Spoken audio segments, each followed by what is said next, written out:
Lingenbrink.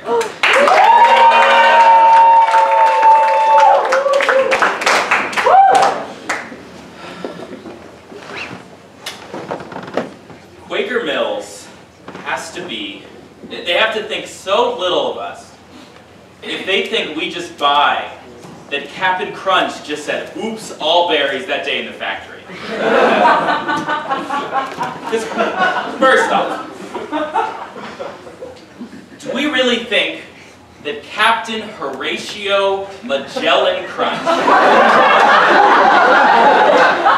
was working in the factory that day? Because really, at this point, he's up in the back office with Trix, Tony, Snap, Crackle, and Pop, and that Irish fella counting the checks. No way he's still doing work at this point. It's fucking capitalism. And that factory intern who messed up the batch, do you really think they just said, oops, all berries, and winked at some imaginary camera? No. They exclaimed, fuck, holy shit, I messed up another batch. In these fucking unsafe work conditions, the captain's gonna fire my ass because this state has at-will employment. I'm sorry, I don't mean to start my set so politically, but I think we can all assume here, I wasn't very popular in junior high. And I think it would be good for us all to just get through these obvious, mean, accurate assumptions right now, and then we'll just have them in the open and I'll feel better. So first off, like, obviously, I did Little League and only got one hit one year. I mean, obviously, that you knew when I walked out here. Obviously, I went to every junior high dance, paid money to go, and would just walk around during every hoping I'd get the courage to ask somebody. But we know this, like, you knew this as I walked out.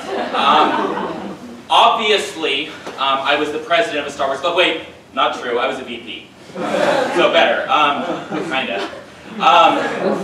Obviously, I ran for an ASB position, treasurer, by claiming I was really good at math on posters, because that was cool. That's regrettable, that was a dick move. Yeah, and obviously I missed on my first kiss because I was shaking. But these are things we all knew, so I'm just glad we talked about them.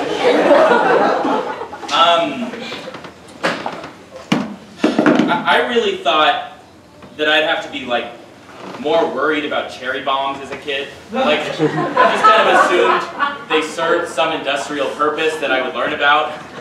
Because they had such an official title, and they're not like fun fireworks, they just kind of exist. And I just thought when I grew up I'd have to learn about them, maybe take a course where I'd learn how to defend myself against them, but they seem, like, I think we're pretty safe. I don't know, just, I'm pretty sure. Yeah, I'm going to end my set with a kind of a longer story about one of the worst acts I've ever done. And I would encourage you not to judge me too much because you would do the exact same thing in my position. Back right after my first year at college, my friends from high school and I were all meeting up. We'd all kind of bought into the idea that we'd stop being friends over that first year. But we were all really excited to see each other again. So, you know, like, we all met up at our elementary school playground because we were cool kids and sat in this weird, like, octagon at the top of the playground. So me, 6 close friends, and this one rando. And the conversation got real. It got deep. We sat up there and we went around the circle, and it was very organized. Each of us, our job was to talk about something that was really deeply affecting us and how it related to the group and how excited we were to see each other again. And it went for 2 hours. Someone brought up how a tornado went through their college town, and, like, some of their friends had lost homes. Another person brought up how one of their best friends had committed suicide, and how they all had to deal with this. And we were just going through these huge, important things we need to talk about, and then there was just this rando there just sitting nodding, who had no idea what to say. And then it got to him, and he had no good options. He could say something important about his life, but it wouldn't relate to us. He could say, hey, I don't really know you guys that well, but then why did he stick around? He could have found a way to get out. No, he swung for the fences. He said, What's really been great about the last year is Pele, another person in the group, Pele and I have really become best friends. It was sweet, it was really nice, and we were all just willing to accept that and then end the night. And keep in mind it's like 1 a.m. now. Silent everywhere but here. But a second pause, and then Pele just laughs and says, "No, we're not." I mean, we're friends, but we're not best friends. Another second pause, and every single person, except for that one, except for Neil, laughed right in his fat fucking face. It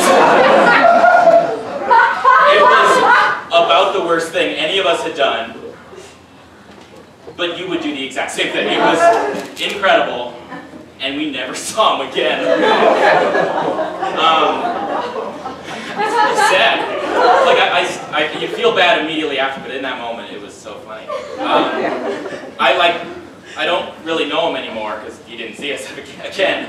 But I still follow him on Facebook, and one of the things he posted, I think, implied what I feared, which was that his life hadn't been going great. I'm just going to read for you exactly what it is.